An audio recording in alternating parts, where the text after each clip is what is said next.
Hello YouTube, Dave here again. Today I'm going to be giving you my first impressions on the Wild Beyond the Witchlight. So this is going to be a spoiler-free, or as close to spoiler-free as I can get, look at the latest adventure book to come out for 5th edition Dungeons & Dragons. Before I get into that though, I just want to, for transparency's sake, just make it clear that this book was sent to me by Wizards of the Coast for the purposes of doing these videos. However, they're not paying me to do it. They're not scripting it or screening the video before it goes out to ensure that it meets with their, their agenda. Nothing like that. They send these out, and the opinions that I express are always 100% completely and totally my own. But I do want to thank them for sending this out to me, because this is one that I was honestly very interested in, because this feels like one of the more unique adventures that we've seen so far, and something that I think, 5th edition really needed, especially considering that most of the early campaigns, not all of them, but most of the early campaigns were either basically like revisions of, or sort of like reimaginings of already existing properties like Tomb of Annihilation, Princes of the Apocalypse, stuff like that. That was, very obviously based off of previous, adventures from earlier editions. But this one, feels very, very unique amongst all of those. And it's something that I really hope to see more of as time goes on. Before I get into the actual overview, again, the very, spoiler-free overview of the story, there are some cool new player options included in this book as well. First of all, there's a section of Feywild trinkets, which is fantastic. I love it, and I don't think trinkets get used enough. So it's something that, the book does sort of recommend that you use, because there are some creatures, once you get to the Feywild itself, they have no use for gold. They're not interested in collecting coins, but they may be willing to trade for like different trinkets that you may come across. So it's just something that, I really love it, and I wish it was more integrated into, the campaigns as they come out. And this one, I think, does a really good job of that. You've also got some new backgrounds that are tied sort of directly to the adventure itself. For example, you can work for the Carnival, the Witchlight Carnival itself, or, you could take one of the other backgrounds, or you could just take one of the standard backgrounds as well. But those options are there. You also have 2 new races. Now, these are races that I probably wouldn't use much outside of this campaign, because I'm not quite sure how I feel about them fitting into like the standard, kind of adventures that we've had before. But they are perfectly tailored to this particular campaign. So we've got the fairies, which of the 2 that we have here, the fairy is one that I would be more likely to allow outside of this one.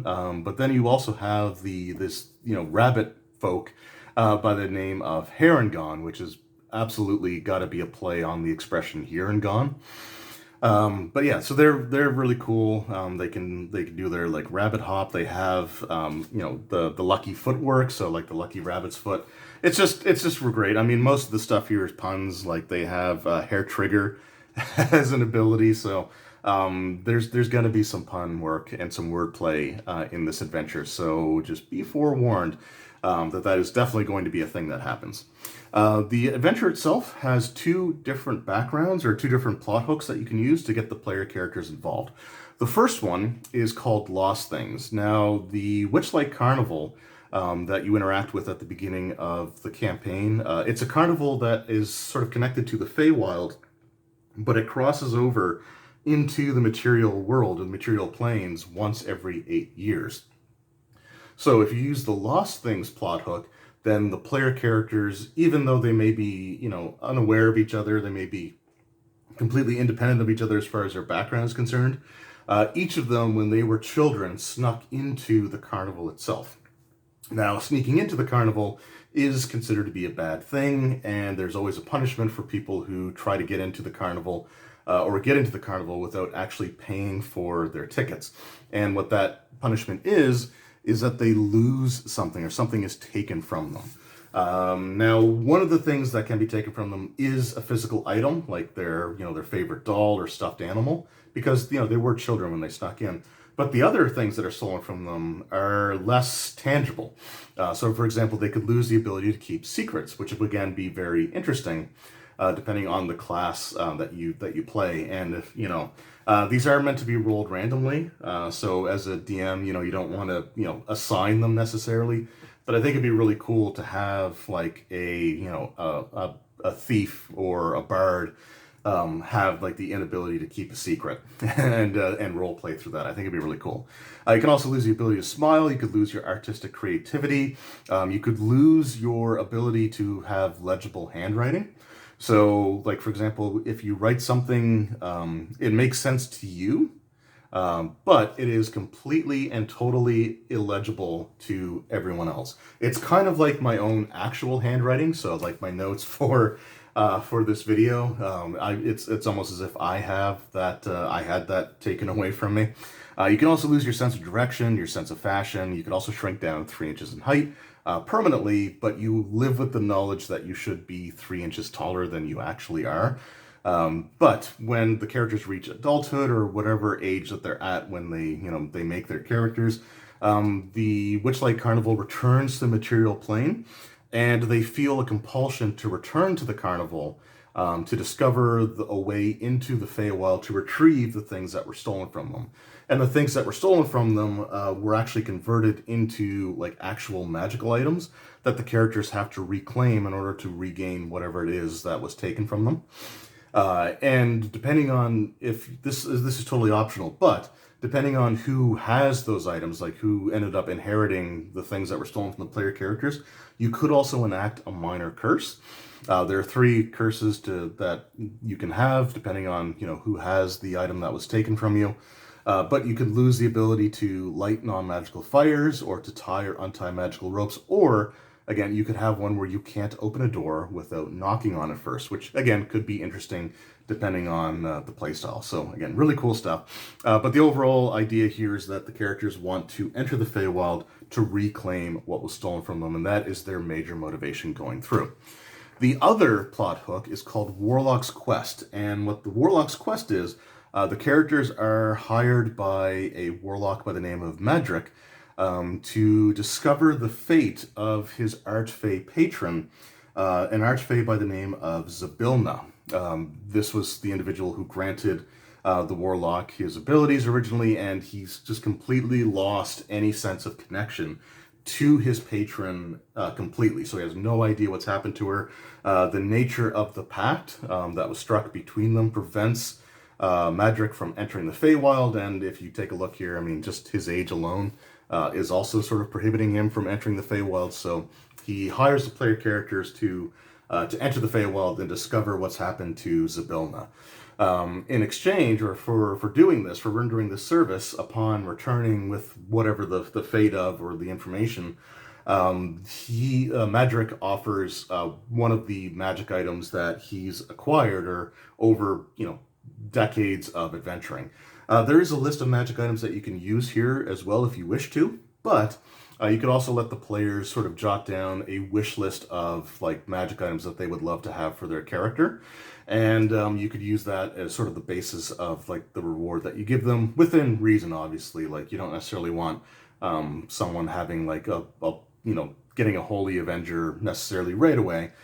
So, again, use your discretion, but I would prefer, like, if I were to run it using that background, I would definitely have the characters sort of come up with a list of what they would like to have, and then use that as their reward afterwards. It just sort of tailors it more directly to them. But if you don't want to do that, there is also some items given here as well. Magic informs the characters that the Witchlight Carnival has recently returned to the material plane. It informs them that it crosses over into the material world once every 8 years. It's just a few days travel away, so they should have plenty of time to explore it when they get there. But what they're really looking for is something called a Fey crossing, which will get them from the carnival to the Feywild domain of Prismere, which is the domain where Zybilna has like her domain, and that's where like something has obviously happened to her to cause her to completely go silent for over a year at this point. So with whatever plot hook you decide to use, the characters make their way to the Witchlight Carnival. So the Witchlight Carnival is run by 2 Shatterkai elves. They're basically like the Shadowfell, the native Shadowfell elven race. You've got Mr. Witch, sort of this dour-looking individual here, well-dressed, wears a top hat. And then you've got the more outgoing and flamboyant Mr. Light. So the two of them are not the actual original owners of the Witchlight Carnival.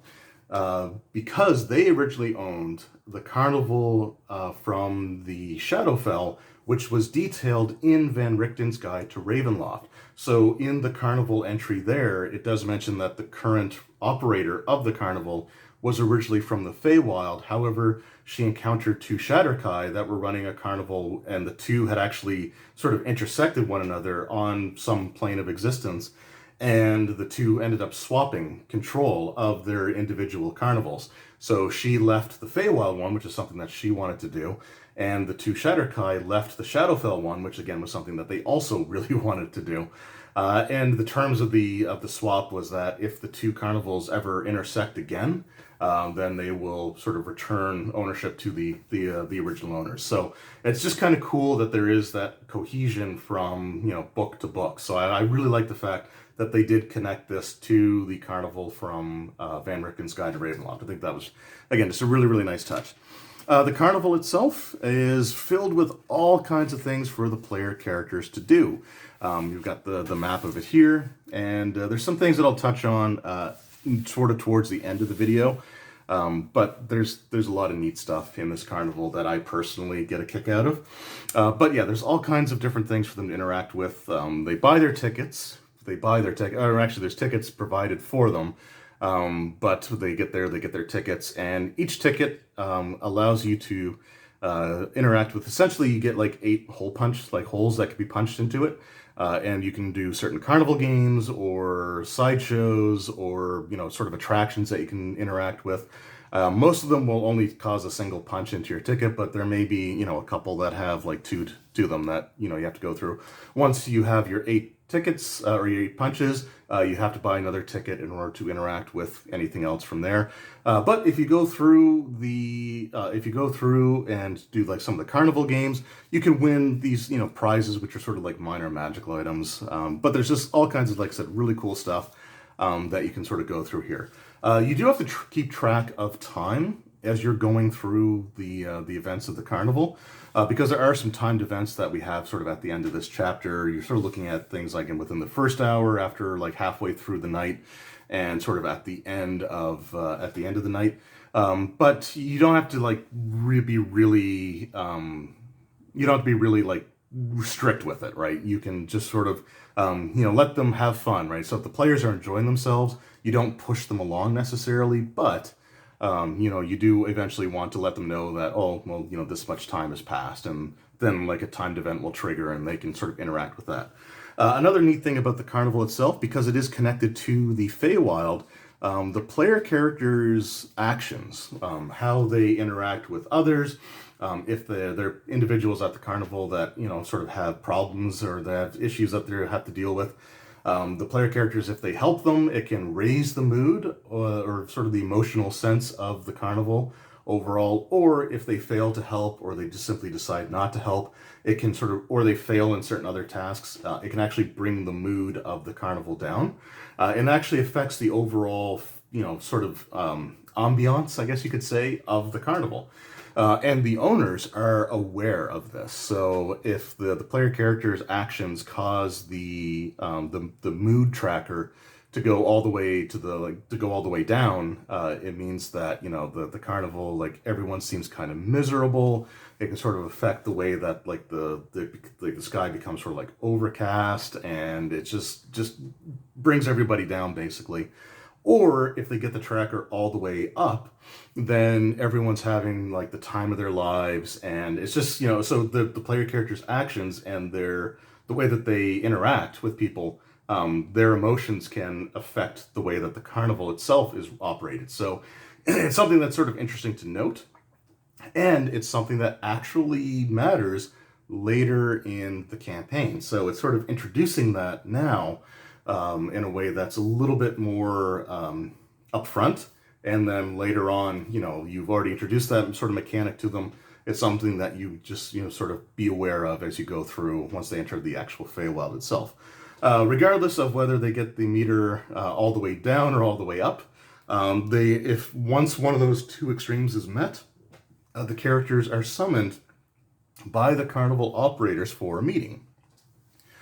If the mood has been reduced down to like the most somber, then the Carnival owners want to know, what they can do to sort of help the player characters enjoy themselves more and try to bring the mood back up. Or if they bring the mood all the way up to, pure elation, then they thank the player characters for making the Carnival a huge success.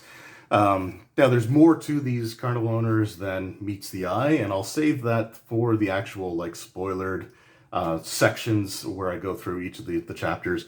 But eventually the player characters, through one way or another, find their way through the Looking Glass into the Feywild domain of Prismeer, only to discover that Prismeer has been split into 3 different domains. Each domain sort of blocked off from one another by this sort of, shrouding mist. The 3 areas, well, there's technically a 4th, but the 3 main ones are referred to as Hither, which is sort of a swampy location. Thither, which is more of like grasslands and forest. And then you have Yon, which is sort of this like mountainous, rocky terrain. Each of these 3 locations is ruled over by a different hag sister, and the 3 sisters combined form their own hag coven. And they sort of have their own intentions for the now fractured realm of Prismeer. So originally, it wasn't so separated. Like, it was more like the geography and everything was more sort of intertwined and connected. But each of these hags have sort of reshaped the land around them to sort of fit their own their own persona, their own personality, their own what they idealize for their environment, or sort of what their emotional state is.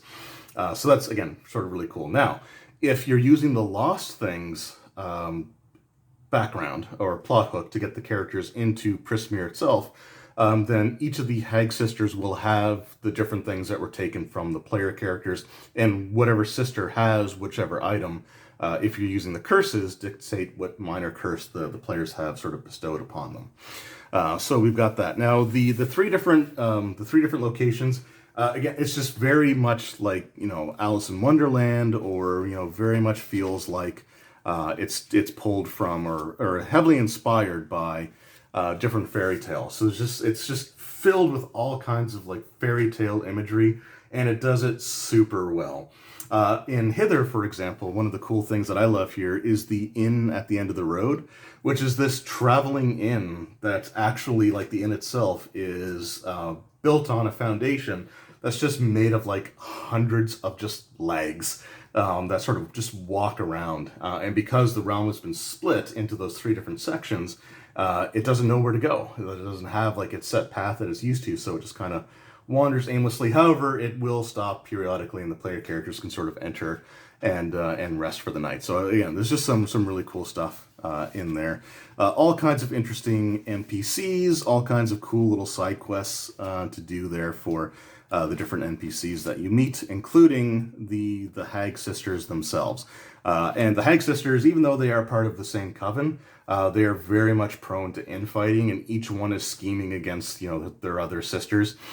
So it does create sort of a tapestry of intrigue that the characters may end up having to sort of try to navigate. But overall, like I said, it just does it really, really well, and I love the aesthetics. I love the artwork. I love the creature designs, the different things that you can interact with. I think it's just overall they did a really, really great job with it. But like I said, I'm not going to spoil the story. I'm not going to sort of get into the fate of Zybilna or the nature of Zybilna or anything like that. But Zybilna has been trapped by these hags. That's the only thing that I'll say. And then the hags sort of usurped Zybilna's domain for their own. But I'm not going to get into any of the details here. I will save that for the spoiler-filled videos that I'll be putting out over the course of, like I said, the next week or so. But there's also, like I said, some other cool stuff that I just want to show here as well before I get into my favorite part of this particular adventure. But there are some really cool, creatures that have been added into this book. Again, very, very much like an Alice in Wonderland kind of feel. So you have the Jabberwock. You've got these giant snails. You've also got, these are my favorite here, period, of the new creatures that are introduced here. You have the campus tree. So the campus trees are these little just adorable singing mushrooms. And you don't have, like, they're not evil or anything, right? They're just these like adorable little singing mushrooms. But if you accidentally stumble into like a patch of them, then you have to deal with this swarm of campus trees, and they have like these headbutt attacks. It's just really, it's just whimsical, and I love it. Also included in the book is a double-sided poster map. I haven't removed this one yet, but I will over the course of the next day or so, and I'll just take pictures of it and post that up on my Instagram. But it does actually include a double-sided poster map, which is great.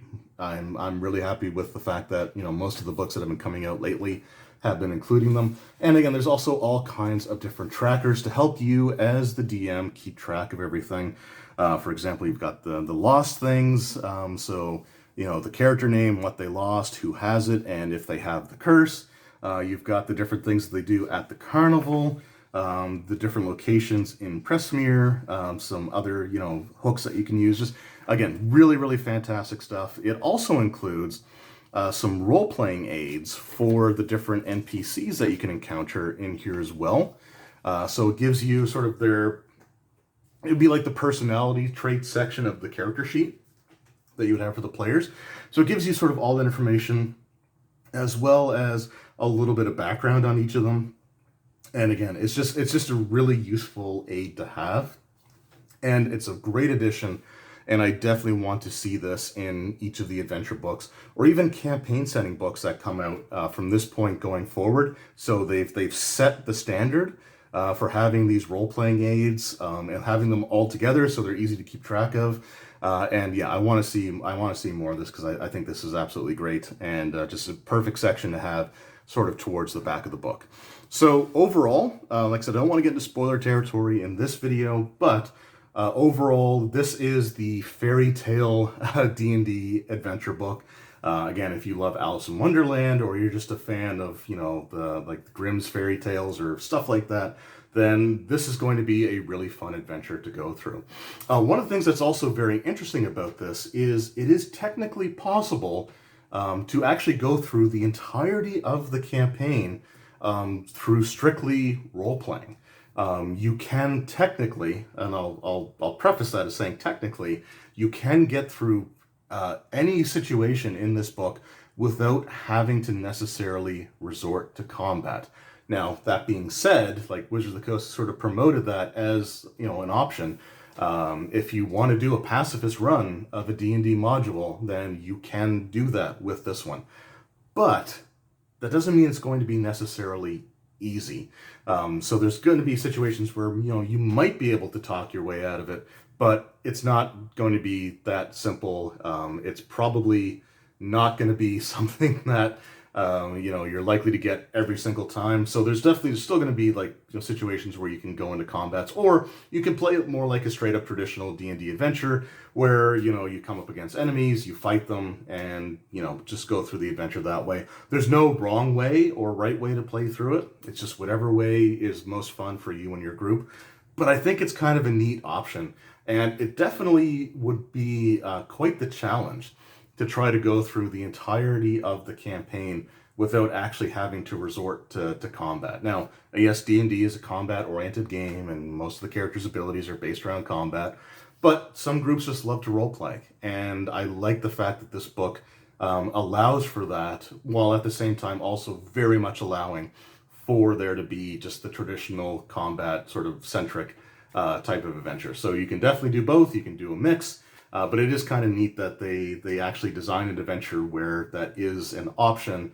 It's one you got to work for, but I think it would be kind of rewarding to give it a try. So I don't know, I think it'd be fun to go for. So yeah, I think they've done a lot well here, but my personal favorite aspect of this campaign is just the fact that there's tons of 80s nostalgia thrown into this particular this particular book, this particular adventure. So if we take a look at the Carnival map itself, the first thing that we'll see is there is the Mystery Mine. Get it to focus there. There is the Mystery Mine roller coaster, and that green dragon face that the roller coaster, or the mine cart goes into, that is taken straight from the Dungeons and Dragons 1980s cartoon series. So if you're like me and you loved the cartoon, then they have that reference there. And when you go through into the mine, you see some sort of like psychedelic or some trippy stuff. So it can kind of almost mimic that sequence where the children are pulled into the D&D world. So I love the fact that they introduced that. There's also, if I can find it here really quickly, there is also an NPC in here by the name of Thaco. So you actually have Thaco in 5th edition D&D. It's not a mechanic, it's just the name of an NPC, but I love that. I think that that's great. And we also have, if you are a fan of the 1980s LJN Dungeons & Dragons action figure line, or you have the Shady Dragon Inn, or you had like I think it was Quest for the Heartstone, they do have the League of Malevolence, which features Kellic, the evil wizard or evil sorcerer. You've got Skyla, you've got Warduke, which is always awesome to have. You've got Zargash, Zarek, and you also have the heroes, which are Valor's Call. So you've got Elkhorn, Mercion, Molliver, Ringlerun, and Strongheart. So you have like the Quest for the Heartstone characters, which were tied into the LJN action figure line. You've got Warduke, who was in the animated series, the 1980s cartoon show, as well as being part of the action figure line. So again, it's really cool that they're included.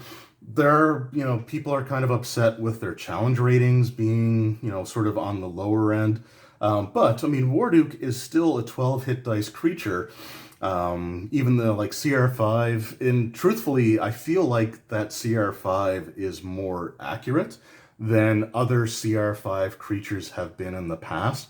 So it feels like maybe they've sort of rebalanced the challenge ratings a little bit, because he gets 3 attacks that he can make with his Flame Tongue longsword. And he's got 12 hit dice. He's definitely going to be a tough fight for 5th level characters. But you're also not fighting him alone either, right? So you've got other members of the League of Malevolence sort of around him. But it's just really cool that they've introduced those. And if you feel that their hit dice are a little too low or their challenge rating's a little too low, then you feel free to alter them however you wish. But it is kind of neat. Now, one thing that's also kind of interesting, actually, I didn't mean to close that because I wanted to sort of reference that. They've made some changes, and I don't recall this in the previous books. It's been a while since I looked through like Van Richten's Guide to Ravenloft. So it was like the last time I really looked through it was shortly after it came out when I was doing the video on it. But for spellcasters, they've kind of done away with giving them like the same spellcasting progression that the player characters would have. And instead, they just have like spells they can do at will, and then spells they can do a certain number of times per day. So, for example, Zargash, the evil cleric, he can do lighter thaumaturgy at will, and then once per day each, he can do command, gaseous form, hold person, silence, or speak with dead.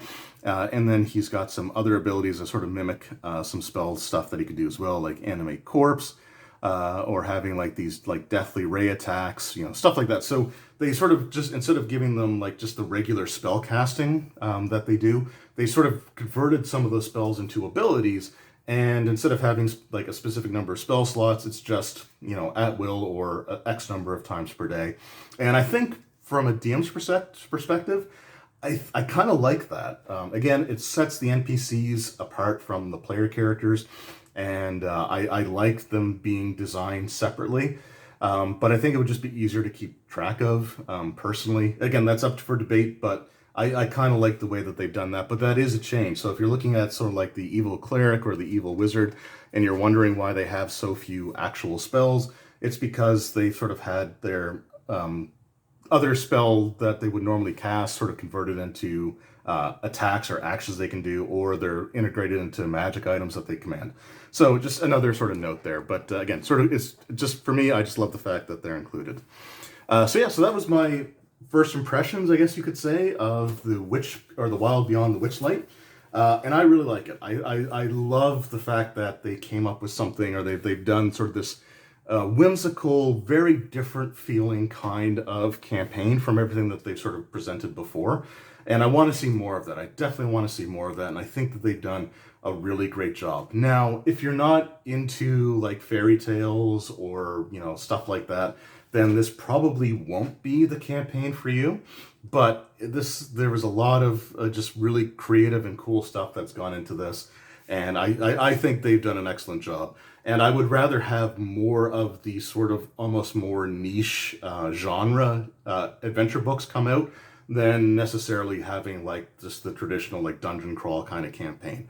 And I think what would be great is a great balance of like campaign books, is to have sort of, again, these niche ones that introduce different things. So like, for example, you have sort of a Feywild setting that has an adventure built, you know, around it. So I would love to see more stuff like that, and then combine those with the anthology collections of like smaller modules like the Candlekeep Mysteries, or the Ghosts of Saltmarsh, or like Tales from the Yawning Portal. So having like those as sort of your more traditional or conventional modules that you sort of expect for D&D, and combine those with these more off-the-wall, sort of unique and like, again, very sort of niche types of campaigns. I think it's a great combination, and that's the way that I hope they sort of go forward with this. But before we end the video, I also want to show the hobby store, game store exclusive cover here. So I'm actually going to pick this up and sort of show it at different angles here, because you've got the Wild Beyond the Witchlight, and it's sort of got this like metallic sort of finish to it there, but you've got the Displacer Beast on the cover. I love Displacer Beast. There's actually a Displacer Beast kitten that they have in this book as well. And I posted the picture, I think, of it up on Instagram, but if I can find that really quickly, I might try to, because I love the... I'm probably not going to find it now that I'm looking for it. But anyway, they have these Displacer Beast kittens. I will make sure to show it in the video where I go over the chapter that it's in. But the Game Store exclusive cover, it's really nice, actually. I really like it. And yeah, the Displacer Beast on the cover is always going to be a win for me.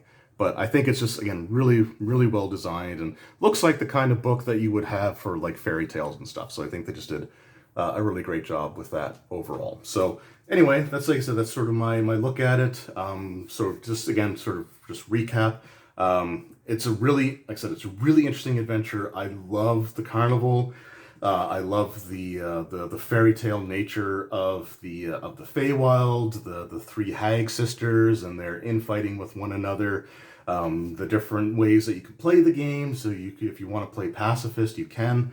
You know, the mystery of what happened to Zybilna can sort of flow over into either of the plot hooks. But if the player characters did the Lost Things plot hook, if that's one you went with, then once they get their last things that were stolen from them, you know, they're not necessarily, you know, that could be the end of the adventure for them, versus the Warlock's request, or the Warlock quest, where you're trying to find out exactly what happened to this Archfey. So again, there's sort of two different quests you can go on that can take you to different parts of the book.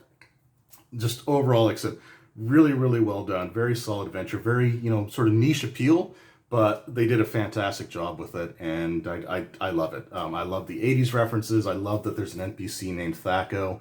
I love that we have Warduke. You can say what you will about the stats of Warduke, but, you know, his stats were never that great to begin with, and, you know, the 3rd edition version of him was a lot better, but that was meant to be like a serious campaign villain. And I don't want to say too much in this video here, but Warduke is technically a mercenary.